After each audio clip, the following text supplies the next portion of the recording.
విచారణ అర్హతే సమస్య. పోలవరం నల్లమల్ల సాగర్పై తెలంగాణ దాఖలు చేసిన రిట్ పిటిషన్లో సుప్రీంకోర్టు వ్యాఖ్య. సో మనము అర్హత గల విచారణను కూడా చేసే పరిస్థితులు లేవు అని నిన్న సుప్రీంకోర్టు చెప్పింది. తెలంగాణ నీటి వనరుల మీద ఇప్పుడున్న ప్రభుత్వానికి ఎంతటి లోతైన అవగాహన, ఎంతటి పట్టుదల ఉన్నదో ఇగో ఈ హెడ్లైన్ చూస్తే మనకు అవుపడుతుంది. అంటే విచారణ అర్హతే లేదు. అసలు మీరు వేసిన పిటిషన్కు ఏం వేసుకోమని చెప్పారు? ఆర్టికల్ 131 కింద సివిల్ సూట్ వేసుకోవాలని చెప్పారు. మీరు వచ్చిన విధానం ఏదైతే ఉన్నదో ఈ ఆర్టికల్ ఇది ఈ దాని కింద వర్తించదు. మీరు ఆర్టికల్ 32 కింద దాఖలు చేసిన రిట్ పిటిషన్ విచారణ అర్హత పైన సందేహాలు వ్యక్తం చేసి దీన్ని ఆర్టికల్ 131 కింద సివిల్ సూట్ వేసుకోవాలని చెప్పింది. సో మనం ఏ ఆర్టికల్ కింద ఒక సూట్ వేసుకుంటే అది విచారణ అర్హత పొందుతుంది, విచారణకు వస్తుంది. ఆ విచారణలో మన వాదనలు గట్టిగా వినిపిస్తాము, తద్వారా మనకు న్యాయము పొందుతాము అన్న ఇప్పుడు లోతైన ఆలోచన కూడా ఈ ప్రభుత్వానికి లేదు అన్నది ఇది చూసిన తర్వాత మనకు స్పష్టంగా అర్థమవుతుంది. అంటే ఈరోజు తెలంగాణ ప్రభుత్వం కృష్ణా గోదావరి నీటి వాటాల మీద చేస్తున్న వాదన ఏదైతుందో ఎప్పటికప్పుడు ఇదొక తొండి వాదన, ఇది ఒక వీళ్ళ యొక్క నిష్క్రియ పరత్వం అని కేసీఆర్ వాడింది కదా, ఇది వీళ్ళ యొక్క నిష్క్రియ అంటే వీళ్ళకు అసలు దాని మీద ఒక అవగాహన లేదు, ఒక ఆలోచన లేదు. దాన్ని నిజంగానే ఈ తెలంగాణ ప్రజల కోసం కాపాడుకోవాలన్న అంకితభావం ఏ కోశానో లేదు. ఇది ఈరోజు చూస్తే మనకు అర్థమవుతుంది. నిర్ణయం తెలిపేందుకు గడువు కోరిన తెలంగాణ తరపు న్యాయవాది సింఘ్వి. సో మీరు బ్రహ్మాండమైన వాదనలు వినిపించాలని నిన్న మొత్తం అన్ని పేజీలలో ఫస్ట్ పేజీలలో ఎవరిని సింఘిని కూర్చోబెట్టుకొని ఓవైపు ఉత్తమ్ కుమార్ రెడ్డి, ఓవైపు రేవంత్ రెడ్డి వీళ్ళందరూ కూర్చొని ఆయనకు ఇక మేము ఆల్రెడీ నేను నిన్ననే మాట్లాడడం జరిగింది. అసలు ఆలు లేదు, సూలు లేదు, కొడుకు పేరు సోమలింగం రా అన్నట్టు అది విచారణకు పోయింది లేదు, ఆ విచారణ చేసింది లేదు, వీళ్ళు వాదనలు వినిపించింది లేదు, ఓ న్యాయం వచ్చింది లేదు. అప్పుడే దీనికే విచారణకు ఒక లాయర్తో మాట్లాడితే కూడా ఇంత పెద్ద వార్త రావడం ఇక్కడ విచిత్రంగా ఉన్నదని మనం నిన్ననే మాట్లాడుకోవడం జరిగింది. తెల్లారేసరికి ఏం జరిగింది? ఇంత తెలివికల్ల లాయర్లు, ఇంత తెలివికల్ల ప్రభుత్వం కలిసి ఒక పిటిషన్ దాఖలు చేస్తే ఈ పిటిషన్ వేయాల్సిన పద్ధతి ఇది కాదు నాయన, ఈ పిటిషన్ వేయాల్సిన ఆర్టికల్ ఇది కాదు, ఈ పిటిషన్ వేరే ఆర్టికల్ కింద వేయాలి. అసలు దీనికి విచారణ అర్హతే పెద్ద సమస్యగా మారింది.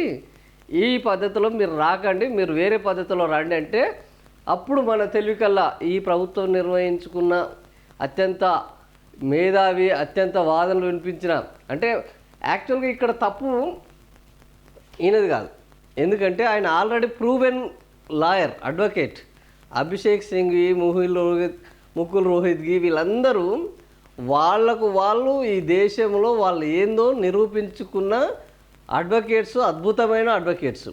కానీ ఏ ఆయుధాన్నైనా దాన్ని వాడుకునే యుద్ధం చేసే వాళ్ళ మీద ఆధారపడి ఉంటుంది. సో ఆయుధం బలమైందే, కానీ ఆయుధం చేసేట ఆయనకు ఆయుధాన్ని ఎట్లా వాడుకోవాలో తెలియనప్పుడు ఆయుధం ఎంత బలమైంది అయితే ఏం లాభం? సో అభిషేక్ సింఘ్విని ఎట్లా వాడుకోవాలా, అభిషేక్ సింఘ్వితోటి ఏ రకమైన ఆయన చెప్పింది ఈయన వినాలా, ఈయన చెప్పింది ఆయన వినాలా అనేది పెద్ద సమస్య. ప్రభుత్వానికి అంకిత భావం ఉంటే ఈ ప్రభుత్వం ఇందులో గెలవాలనుకుంటే ఏ పద్ధతిలో వెళ్తే గెలుస్తారో అనేది ఈరోజు న్యాయవాది చెప్తాడు. మనం న్యాయవాది దగ్గరికి పోయినప్పుడు బాబు నీకు ఏం కావాలి అని అడుగుతాడు. ఒక కేసు విషయంలో అవతలోనికి శిక్ష పడాలన్నా, నీకు న్యాయం జరగాలన్నా, మీరిద్దరు కాంప్రమైజ్ అయ్యే పద్ధతిలో ఉన్నదా, ఏ పద్ధతి కావాలనేది ప్రతిదానికి ఉంటుంది. సో మనం వేసిన విచారణలో పిటిషను ఇది డిలే కావాలన్నా, వెంటనే యాక్సెప్టెన్స్లోకి రావాలన్నా, అవతలి ప్రభుత్వాన్ని ఇబ్బంది పెట్టాలన్నా, మనకు ఈ న్యాయ వాటాలు ఖచ్చితంగా లభించాలన్నా, ఇట్లా అనేక అంశాల మీద వీళ్ళు చర్చించుకుంటారు. ఆ చర్చించుకున్న విషయాల్లో ఏ పద్ధతిలో వెళ్తే మనం అనుకున్న లక్ష్యం నెరవేరుతారు అనుకుంటారో నాకు తెలిసి అభిషేక్ సింఘ్వి మరి అంతగానం కూర్చొని వాళ్ళు మాట్లాడుకొని ఏంటంటే విచారణ అర్హత కూడా లేని ఒక పిటిషన్ దాఖలు చేసి నిన్న అబాస్ పాలై వెనక్కి రావడం జరిగింది. అబాస్ పాల్ ఏ రకంగా మేము నిర్ణయం తెలిపేందుకు మాకు కొంచెం గడివియండి అధ్యక్ష మిలాడ్ అనుకుంటా మాకు గడువు ఇవ్వండి, మేము మళ్ళీ నిర్ణయం తీసుకోవాలి. ఎందుకు మళ్ళీ రేవంత్ రెడ్డి ఏం ఆలోచిస్తుండో తెలియదు. ఈయనంతలో ఈయన చెప్పాలంటే అది కాదు. మీరు ఒక నిర్ణయం తీసుకోండి, ఈ రాష్ట్ర ప్రజల యొక్క ప్రయోజనాలను నీటి వాటాలను దృష్టిలో పెట్టుకొని మీరు నిర్ణయం తీసుకోండి అంటే బాగానే ఉండేది. అది కాదు కదా. ఇప్పుడు ఈయన ఏమంటాడు, ఈయన వద్దంటే ఇదే దాంట్లో ఏమనే ఇప్పుడు వేసిన తర్వాత మరి వీళ్ళు వద్దంటుండ్రి. మళ్ళీ మనం ఏదైనా నిర్ణయం తీసుకుంటే పుసుకున అది తెలంగాణకు పాజిటివ్ అయితే మళ్ళీ రేవంత్ రెడ్డి దాని మీద ఏడవరే నేనేం చెప్పినా మీరేం చెప్పారు. మనం కోర్టుకు వెళ్ళింది న్యాయం కోసం కాదు మనం కోర్టుకు వెళ్ళింది దేనికి, మనం కోర్టుకు వెళ్తున్నామని ఒక ప్రొజెక్షన్ ఇచ్చుకోవడానికి. నేను ఇచ్చే పనులన్నీ చేస్తానన్నా ఏంది, నేను చెప్పే మాటలన్నీ చేస్తాను అని కనిపిస్తే కానీ ఎక్కడ చేయను. ఇప్పటివరకు ఏమైనా చేసినా ఏంది, అది కాదు కదా. నేను మస్తు చెప్పిన తెలంగాణలో ఒకటన్నా చేసినా మీరు గట్లనే ఉండాలి. మనం కోర్టుకు పోయినట్టు అవపడాలి కానీ కోర్టులో న్యాయం కోసం వెళ్ళొద్దు, సత్వర పరిష్కారం కోసం వెళ్ళొద్దు, అవతల వాళ్ళని ఇబ్బంది పెట్టి మనం బెనిఫిట్ పొందేటట్టు మనం వెళ్తున్నాము అనేది ఒక లొల్లి అవపడాలి. మనం ఏదో యుద్ధం చేస్తున్నట్టు కనపడాలి కానీ యుద్ధం చేయకూడదు అని చెప్పారు. కరెక్ట్ ఇదే జరిగింది. బాబు మీరు యుద్ధానికి వచ్చారు కానీ మీరు యుద్ధం చేసేందుకు మీకు అసలు అర్హతే లేదు. మీరు యుద్ధం చేయాల్సిన పద్ధతి ఇది కానే కాదు. మీరు కత్తిడాళ్ళు తెచ్చుకోవాల్సింది పోయి మీరు ఏదో బాణం విల్లు తెచ్చుకున్నారు. ఈ యుద్ధం అది కాదు నాయన, పోయి మళ్ళీ వేరే పద్ధతిలో రండి అని ఈరోజు సుప్రీంకోర్టు చెవులు పిండి లెంపకాయలు వేసి వెనక్కి పంపించింది. సో ఇది తెలంగాణ ప్రభుత్వానికి ఈ రాష్ట్ర ప్రయోజనాల మీద ఉన్న చిత్తశుద్ధి, అంకితభావము, అవగాహన, లోతైన కసరత్తు చేసుకొని వాళ్ళు చేస్తున్న చర్యలు. తదుపరి విచారణ 12వ తేదీకి వాయిదా. ఇరు రాష్ట్రాలు మధ్యవర్తిత్వాన్ని పరిశీలించాలన్న CJI justice Suryakant. So CJI గారు ఆ రకంగా చెప్పడం జరిగింది. పోలవరం నల్లమల్ల సాగర్ ప్రాజెక్టు నిర్మాణానికి సమర్పించిన ఫీజిబిలిటీకు కేంద్ర జల సంఘం ఆమోద ముద్ర వేయక ముందే డిపిఆర్ తయారీ కోసం ఆంధ్రప్రదేశ్ ప్రభుత్వం టెండర్లు పిలవడాన్ని సవాల్ చేస్తూ తెలంగాణ సర్కార్ దాఖలు చేసిన రిట్ పిటిషన్పై విచారణ సుప్రీంకోర్టు 12వ తేదీకి వాయిదా వేసింది.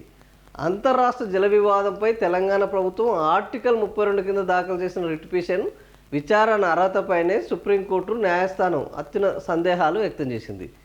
దీనిపై ఆర్టికల్ 131 కింద సివిల్ సూట్ వేసుకొని ముందటికి రావాలని సూచించింది.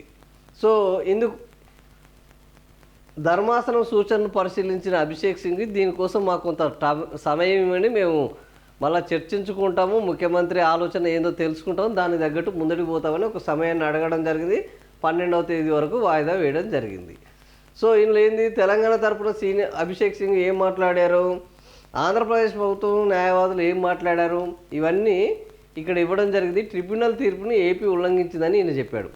ఉమ్మడి ఆంధ్రప్రదేశ్కు గోదావరి ట్రిబ్యునల్ జరిపిన నీటి కేటాయింపులో రాష్ట్ర విభజన తర్వాత తెలంగాణకు 968 టీఎంసీలు, ఆంధ్రప్రదేశ్లోని గోదావరి పరివాహక ప్రాంతానికి 484.5 టీఎంసీల వాటా దక్కుతుంది. ఆ తీర్పును ఆంధ్రప్రదేశ్ ఉల్లంఘించింది. సిడబ్ల్యూసి జలశక్తి శాఖలు పదే జారీ చేసిన ఆదేశాలను ధిక్కరించి తమకు హక్కున్న 484 టీఎంసీలకు మించి వరద జలాల పేరుతో మరో 200 టీఎంసీలకు అదనంగా తరలించే యత్నాలు మొదలుపెట్టింది. సో సిడబ్ల్యూసి అనుమతి లేకుండా డిపిఆర్కు పిలిచింది అని ఆయన వాదనలు వినిపించాడు. మా అంతర్గత అవసరాలకే ముందుగా ప్రాజెక్టు నివేదిక తయారు చేసుకున్నామని ముకుల్ రోహిత్కి ఆయన వాదన ఆయన చేశాడు. మేము ఏం చేసుకుంటాం, మా అంతర్గత విషయాలు మేము చేసుకుంటాం, మీకు ఎందుకు లొల్లి అని ఆయన మాట్లాడడం జరిగింది. మా అంతర్గత అవసరాల కోసం 3 నెలల ముందుగా ప్రాజెక్టు నివేదికను తయారు చేసుకుంటే మీ అభ్యంతరం ఏంది, 3 నెలలు చేసుకుంటాం, 3 ఏళ్ళ ముందు చేసుకుంటాం, మీకెందుకు అభ్యంతరం, కరువు పీడిత ప్రాంతాలకు వరద జలాలను తీసుకెళ్లాలనుకుంటున్నాం, మేము వాళ్ళ నీటిని తీసుకోవడం లేదు, నదీ పరివాహక ప్రాంతంలో దిగువనున్న మాకు వరద నీటిని వాడుకునే హక్కు ఉంటుంది. సో ఇది ఒక కొత్త వాదన, దిగువన ఉన్న వాళ్ళకు వరదల్లో మునిగిపోయే బాధ ఉన్నది కాబట్టి దిగువలో ఉన్న వాళ్ళకు వరద నీటిని వాడుకునే హక్కు కూడా ఉంటుంది అని ఇప్పుడు ఆంధ్రప్రదేశ్ కొత్త వాదన తీసుకొస్తుంది. గతంలో ఎక్కడ కూడా వరద నీటిపైన ప్రాజెక్టులకు అనుమతులు కావాలనడం కానీ ప్రాజెక్టులకు డిజైన్లు చేసుకోవడం కోసము డిపిఆర్లను తయారు చేయడం లేదు. అటు బ్రిజేష్ ట్రిబ్యునల్ కానీ ఇటు బచావత్ ట్రిబ్యునల్ కానీ క్లియర్గా చెప్పింది ఏంటంటే మిగులు జలాల మీద నికర జలాల మీద మాత్రమే ఈ ఏది ప్రాజెక్టుల యొక్క నిర్మాణం జరుగుతుంది. పక్కాగా నికర జలాలకు మీకు ఎంత కేటాయించినామో ఆ కేటాయింపులకు అనుగుణంగానే మీ ప్రాజెక్టుల నిర్మాణం జరగాలి. ఆ ప్రాజెక్టుల నిర్మాణానికి మేము అనుమతులు ఇస్తామని వాళ్ళు చెప్పారు. కానీ ఇప్పుడు వాళ్ళ యొక్క నికర జలాలకు అనుగుణంగా ప్రాజెక్టుల నిర్మాణం పూర్తయిపోయింది. ఇంకా ఇప్పుడు ప్రాజెక్టుల నిర్మాణం చేయాలంటే ఓన్లీ వాళ్ళకు వరద జలాలు తప్ప దిక్కులేదు. మేము వరదల్లో మునిగిపోతున్నాం కదా, దిగువన ఉన్న వాళ్ళం వరదలు వచ్చినప్పుడల్లా మునిగిపోతున్నాం, మేము నష్టపోతున్నాం, ఓన్లీ మాకు నష్టమేనా, మరి వరద జలాల్లో మునిగిపోతున్న మాకు వరద జలాలను వాడుకునే హక్కు ఎందుకు లేదు అనే ఒక కొత్త వాదన ఇప్పుడు ఆంధ్రప్రదేశ్ ప్రభుత్వం తీసుకొని వచ్చింది. సో అందులో భాగంగానే 200 టీఎంసీలకు మొత్తం వాళ్ళకు వచ్చిన వాటానే 484 టీఎంసీలు అయితే అందులో 200 టీఎంసీలకు అదనంగా 200 టీఎంసీలకు ఒక ప్రాజెక్టు డిపిఆర్ తయారు చేయడం నిజంగా కూడా ఇది రాష్ట్రాల నీటి వాటాల యొక్క విధానంలో చాలా ఘోరమైన ప్రమాదకరమైన అంశము. సో మరి దీని మీద ఏం జరుగుతారు, 12వ తేదీ వీళ్ళు ఏం చెప్తారు? వాళ్ళ వాదన అయితే చాలా స్పష్టంగా చెప్పారు. వరద జలాలను దిగువన ఉన్న రాష్ట్రంగా వాడుకునే హక్కు మాకున్నది, మేము వాడుకుంటామని వాళ్ళ యొక్క వాదన అయితే వాళ్ళు వినిపించారు. కోర్టు కూడా బాబు మీరు ఈ పద్ధతిలో రాకండి, అసలు మీకు ఏ పద్ధతిలో పిటిషన్ వేయాలన్న ఏ పద్ధతిలో పిటిషన్ వేసి తెలివే లేదు, ఇంకా మీరు గెలుసుడు తర్వాత అన్న పద్ధతిలో సుప్రీంకోర్టు వీళ్ళకు చివాట్లు పెట్టింది. సార్గా కొద్దిగా మాకు సమయం ఇవ్వండి, మళ్ళీ మేము మాట్లాడుకుంటాం, మళ్ళీ మేము మీ దగ్గరికి వస్తామని అడిగారు. 12వ తేదీ ఏం జరుగుతుందో చూద్దాం.